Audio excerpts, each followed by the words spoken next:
자, 지난 시간에 이어서 등비수열의 합 관한 거 필수 30번부터 같이 보겠습니다. 자, 필수예제 30번. 필수예제 30번. 등비수열 1, 2분의 1, 4분의 1, 8분의 1의 첫째 항부터 예상까지 합을 SN이라고 할 때 SN이 1.999보다 커지는 N 구해달래. 자, 그러면 일단 SN이 뭔지부터 한번 계산해 봅시다. SN. 자, 근데 주어진 수열은 첫째 항이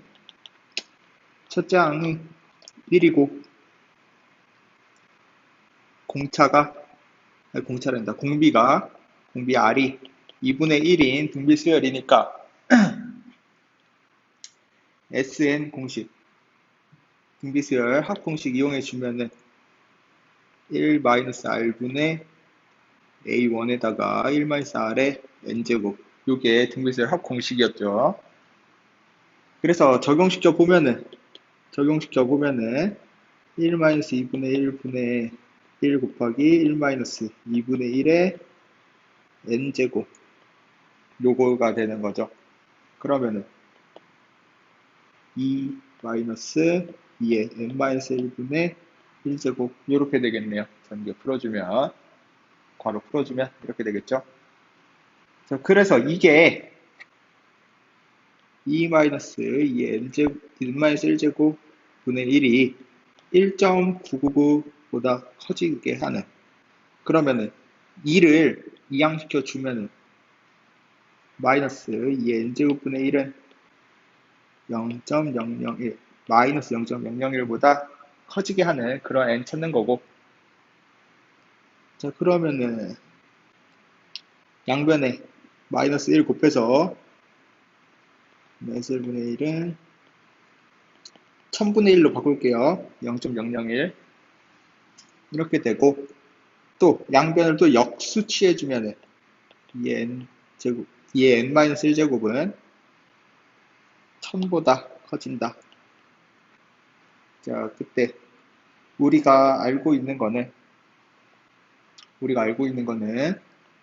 2의 9제곱이 512고 2의 10제곱이 1024니까 n-1제곱이 10보다 커지면은, 10보다 크거나 같으면은 2의 n-1제곱은 1000보다 커지겠네요.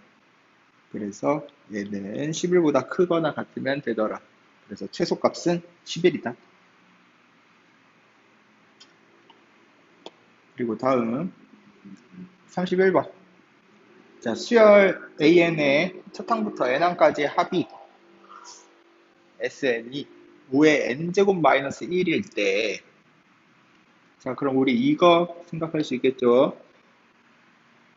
등비수열, 등차수열 모두 합공식 나와 있을 때 1번 항 찾는 방법. SN-1은 A의 N이다.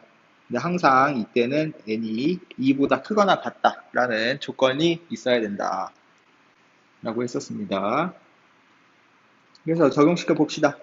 자, SN은 5의 n-1제곱이고 5의 n제곱 마이너스 1이고 Sn-1제곱은 5의 n-1제곱 마이너스 1 이렇게 되겠네요.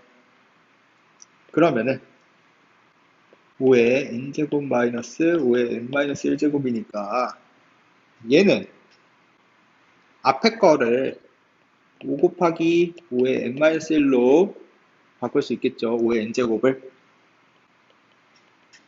그랬을 때 5의 n-1제곱 묶어주면은 5-1 이렇게 되더라. 그래서 우리가 A에는 4 곱하기 5의 n-1제곱, 언제부터? n이 2보다 크거나 같을 때. 그리고 이제 첫째 항 구해줘야 된다. 여기서 첫째 항. 첫째 항은 어떻게 찾는다?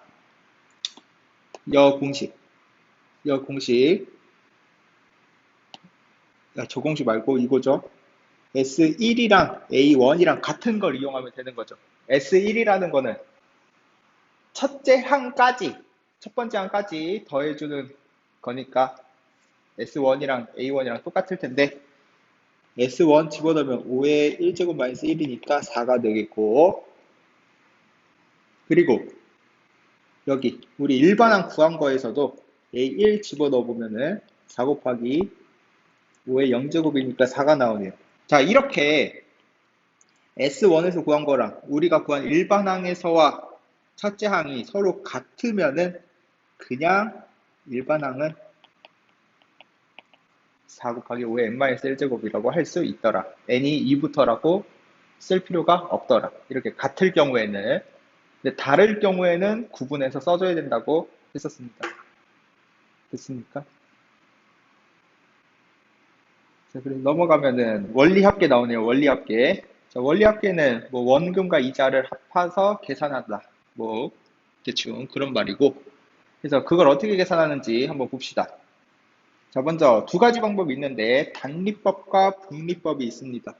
자, 단리법과 복리법이 있는데 단리는 원금에 대한 이자만 생각해 주는 거고 복리법은 그 이자에 원금 더했을 때 그 값에 또 이자를 생각해 주는. 자, 그래서 이해가 잘 안 되면은 한번 한번 들어보면서 해봅시다. 자, 어떨까요? 밑에다 할까요? 밑에? 자, 밑에다가 일단 단리법이라는 거는 자, 원금이 10,000원이라고 해봅시다. 그리고 이자가 원금이 10,000원, 이자가 5%라고 해봅시다. 자, 그러면은 한 번 이자를 먹게 되면은 10,000원의 5%는 500원이죠? 그래서 1,500원이 되고 거기서 또 한 번 더 먹으면은 자, 이거 단리법 얘기하는 거예요. 단리법인데 단리법 원금에 대한 이자만 생각한다니까 원금 10,000원이니까 또 500원 받아서 11,000원 되고 11,500원 되고 이렇게 늘어가는 게 단리법입니다. 근데 복리법은 원금이 10,000원이라고 하고 이자도 똑같이 5%라고 했을 때 일단 처음에는 똑같이 5% 먹어서 1,500원이 되는데 그 다음에 받을 때는 이 1,500원의 5%를 받는 거예요. 10,000원의 5%를 받는 게 아니라 1,500원의 5%를 받는 거여서 1,500원의 1%는 105원이니까 525원. 그래서 1,100, 11,025원 이렇게 되겠네요.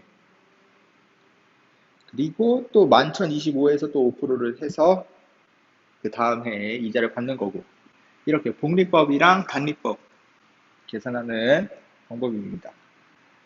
그래서 계산식은 위에 나와 있듯이 S가 합이라고 하면은 A 곱하기 원금 곱하기 1 플러스 Rn 그게 단리법이고 복리는 원금 곱하기 1 플러스 R의 전체 n제곱이다. 그래서 단리와 복리를 구분해줘야 된다. 자, 그리고 다음 적금에 관한 건데 적금은 복리로 계산하는데 복리법 그때 적금 계산하는 공식들. 자, 근데 적금은 이제 우리가 든 지 1년이 지나야지 이자를 줍니다. 그래서 이게 계산되는 게 두 가지가 있어요. 언제? 매년 초에 적립이 됐을 때, 매년 초에 적립하는 거랑 매년 말에 적립하는 거 두 가지가 있는데, 자, 매년 초에 적립한다고 해봅시다. 매년 초에, 자, 내가 1월에 입금을 했어. 1월부터 시작했어. 그럼 다 내년 초에 적립되니까 내년 초 1월에 적립되겠죠. 근데 1년 지났죠, 1년. 1년 지났으니까 이자를 받는다. 이자 받는다. 근데 매년 말에 적립한다는 거는 매년 말에 적립된다는 거는 내가 1월에 넣었어. 근데 12월에 적립이 된대요. 근데 아직 1년 안 지났죠, 그럼? 그랬으니까 이자를 못 받아. 처음에 이자를 못 받아요. 그래서 매년 초에 입금하는 거는 매년 초에 적립하는 거는 이자를 받고 매년 말에 하는 거는 이자를 못 받는다. 첫 해만. 그래서 매년 초에 적립되는 거는 첫 항이 A 곱하기 1 플러스 R 이자 한 번 받은 걸로 하고 매년 말에 적립하는 거는 이자 안 받은 그냥 원금 A로 계산하더라. 그래서 적금 문제 풀 때는 언제 적립하는지 꼭 판단해 줘야겠습니다. 그래서 문제 한번 풀어볼게요. 예제 32번. 자, 연이율이 6%, 연이율이 6%고 매년마다 복리로 매년 초에, 자, 매년 초에 2만 원씩 적립했다. 10년 동안. 그때 10년 말까지 적립금 원리합계 구하시오. 자, 그럼 우리 단위를 만 원이라고 합시다. 단위 만 원. 자, 그럼 연이율, 이자는 R은 0.06이 되겠고, 6%니까. 그리고 2만 원, 원금이 2만 원. 단위 만 원이니까 2만이라고 안 쓰고 2라고 쓸게요. 단위 만 원. 그리고 10년. N은 10년. 자, 요거인 원리합계, 즉 SN 구해라. SN을. 자, 매년 초라고 적립했으니까 첫 항이 2 곱하기 1 플러스 0.06 이렇게 된다는 거죠. 그리고 두 번째 해는 2 곱하기 1.006이 된다. 1 더하기 0.06의 제곱 해서 10년 동안 0.06에 10년 동안. 자, 요거 계산해 달라는 얘기죠. 10년 동안. 그러면은 자, 여기서는 이제 공식 1-R분의 말고 R-1분의로 갈게요. R이 지금 1.06이니까 1보다 크잖아요. 그래서 1.06-1분의 원금 2 곱하기 1.06의 10제곱 마이너스 1 이렇게 계산하면 되겠죠. 등비수열 합공식. 그래서 계산하면은 0.06분의 2 곱하기 자, 문제에서 1.06의 10제곱을 1.8이라고 한대요. 1.8. 그럼 남는 거 0.8이겠죠. 그래서 계산해 주면은 이거 계산해 주면은 어떻게 된다? 이 차탕 2가 아니라 2 곱하기 1.06 하나 더 있어야죠. 2 곱하기 1.06 차탕 2 곱하기 1.06이죠. 그래서 저렇게 계산해 주면은 얘가 28점 얼마 나온대요. 즉 28점 얼마 만 원이니까 단위 만 원이라고 했죠 우리. 근데 만 원 미만은 버린대요. 소수점 버린다는 거죠. 그래서 원리합계는 28만 원이다. 이렇게 계산해 주면 되겠습니다.